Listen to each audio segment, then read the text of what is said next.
Okay, now we're moving on to Theology Proper, Part 2, or the Doctrine of God, Part 2, where in Part 1, what we really did was look at all the negative, okay? Deficient views of God, arguments for the existence of God, trying to deal with atheism, a little bit positively on the names of God and definitions. But in Part 2, we're going to begin to look at how to define God properly, how to really understand the attributes of God, distinctions that we will continue to use throughout the rest of our theological studies. So metaphysical language, distinctions, and we'll use that in everything from God, Trinitarianism, anthropology, angelology, and Christology to sort of move it up a little bit to give you some intellectual tools on how to look at issues of the faith and make it in a way reasonable to understand, or a little bit more so. So when we look at this, we'll start with on page 1 of the handout, Theology Proper, Part 2. We're looking at distinctions for Theology Proper and Trinitarianism. So here, why we use distinctions is just this. Martin Luther is quoted as saying, "The one who distinguishes well teaches well." Okay? And in this case, why is that significant? And on page 1 in the introduction section, I'll give you an example of the use of distinctions. How do you distinguish the persons of the Trinity? If you distinguish them too much, you end up with 3 gods. So you have to distinguish it just right, so you end up with one God who is 3 persons. If you don't distinguish it enough, you end up with modalism. There's one person who's the one God, and so forth. So that's an example of why proper distinctions are necessary. Or I think about what's the relationship of divine essence and attributes to divine substance and Trinitarianism. For example, eventually we could probably enumerate about 30 different divine attributes, but does that really count as 30 parts to God that were somehow brought together and make God a composite thing? Does that mean there's 30 self-existing, eternal, infinite things that were brought together to make this composite being? Yeah, see, that's an example of using the wrong kind of distinction to distinguish the divine attributes.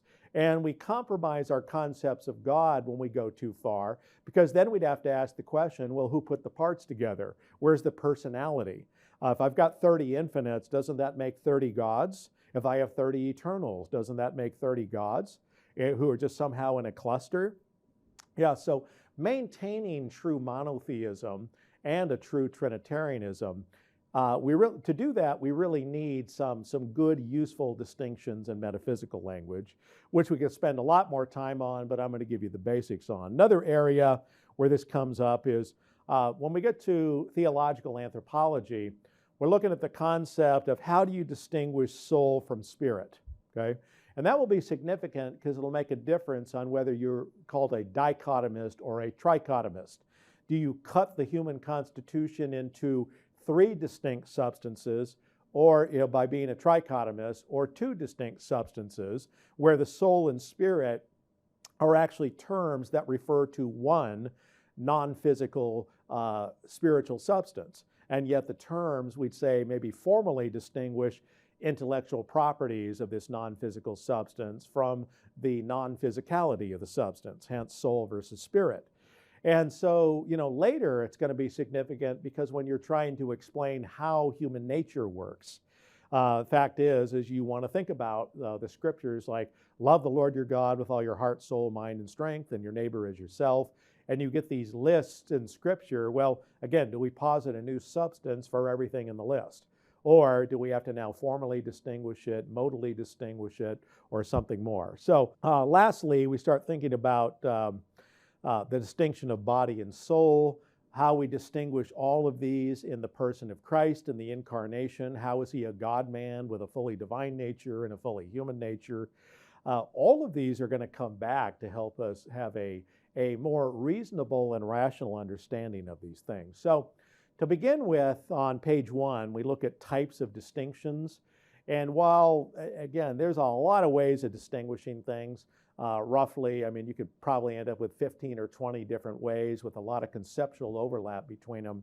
What I have done for this course is to use a common source, I use Richard Muller's Dictionary of Latin and Greek Theological Terms, which is a compilation dictionary of how Calvinists, Arminians, and Lutherans in the Protestant scholastic period in the 17th and 18th century sort of use these technical terms and metaphysical language, which tends to emphasize an Aristotelian use of the language and distinctions. And also I use what's called the Cambridge Dictionary of Philosophy for basic philosophical definitions. And again, the fact is that evangelicals do disagree sometimes when we use terms like essence or substance or subsistence. But the fact is what I'm going to do is move through these things conceptually and then put a label on it. If you understand that concept and you have a different label on it, great. But remember, our job is to talk to each other and understand each other for communication purposes. So this is why, like I said, those are the two main dictionary resources that I'm drawing from. And I'm going to try and move through these conceptually first and then give a label to it so we can distinguish ideas properly. So on that, we start with what is probably the default way that people do distinctions, which is what is called a real or essential distinction, which is a distinction between two independent things. That is, most likely, two essences or two substances. These are separate existing things that exist in reality, like a cat and a dog, two cats or two dogs. They're independently existing. Or two protons, two electrons, right? Two neutrons. All of those are independently existing. They can be joined, they can be separated, okay?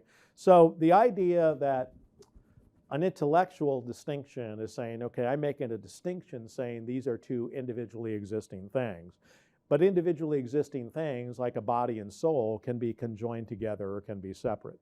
Okay, so this is why when we make a real or essential distinction, again, that's probably, without training, that's probably the default way most people think, is they think about individual existing things. But that leads us into trouble when we start thinking about things like the persons of the Trinity.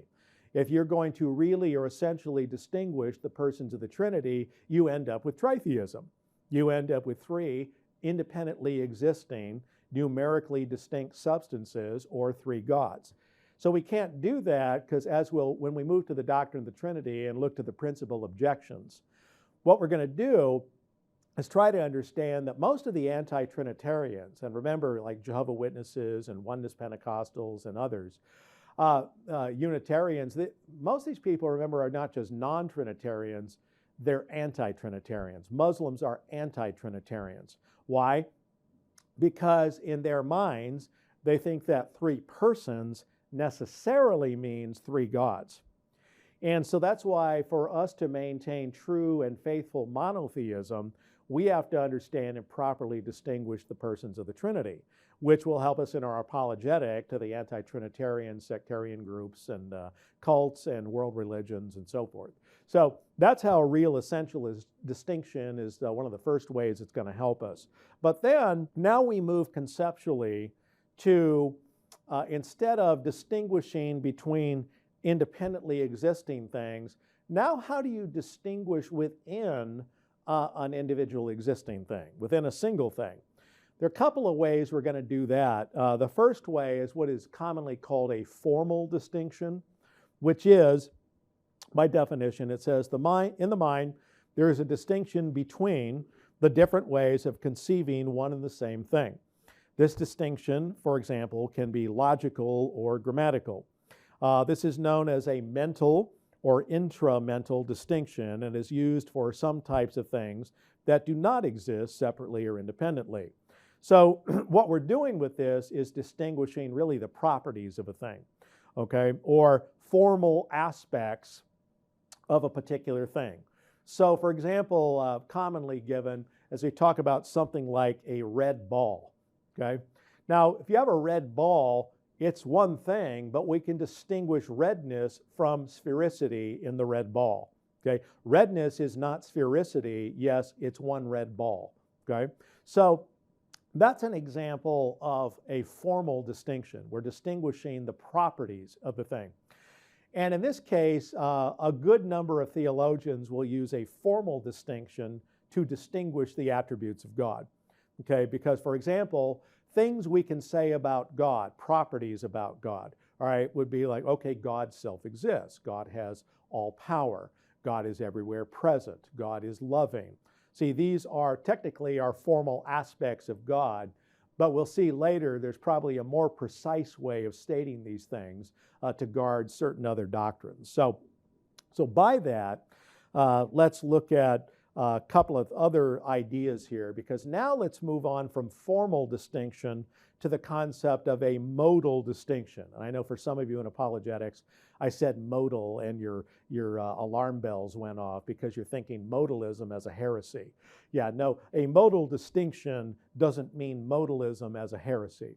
A modal distinction of something is significant because instead of distinguishing the properties of a single thing, a modal distinction, and I'll read the definition here and give a brief explanation, is a distinction between the various modes of existing or subsisting of a thing, or the various ways in which a thing can exist.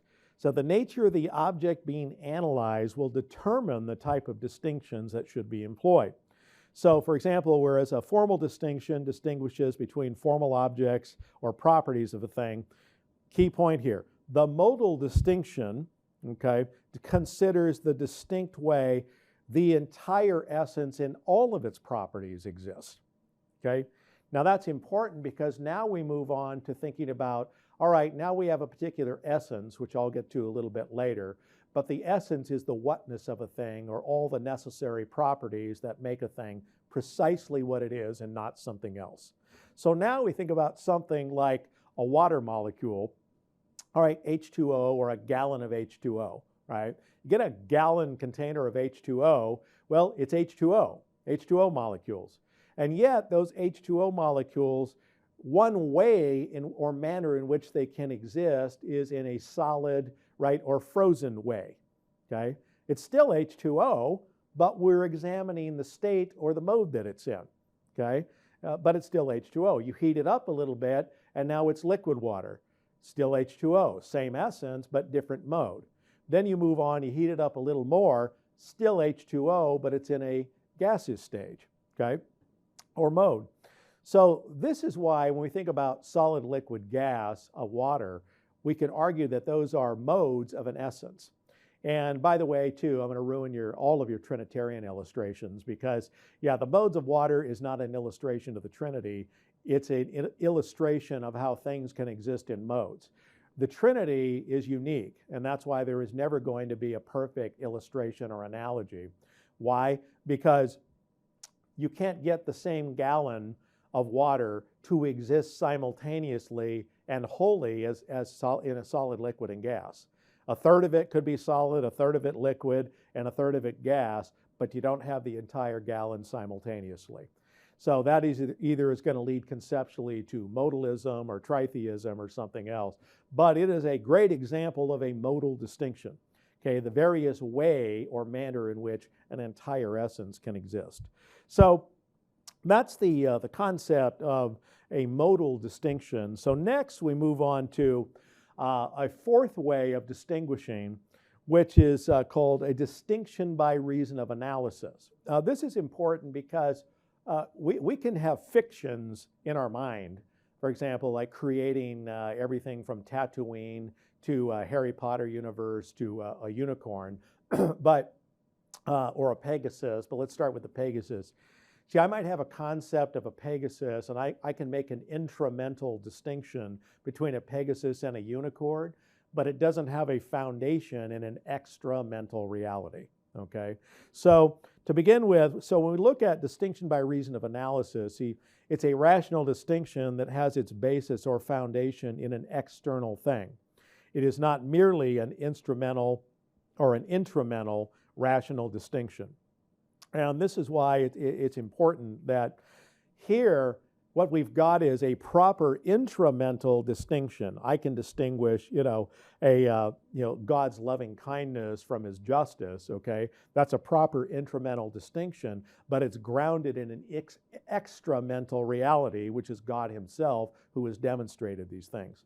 So distinction by reason of analysis has to be grounded in an objective reality, where the last kind, distinction by reasoning, can only be a proper intramental distinction, not grounded in an extramental reality. So let's go back to the distinction by reason of analysis.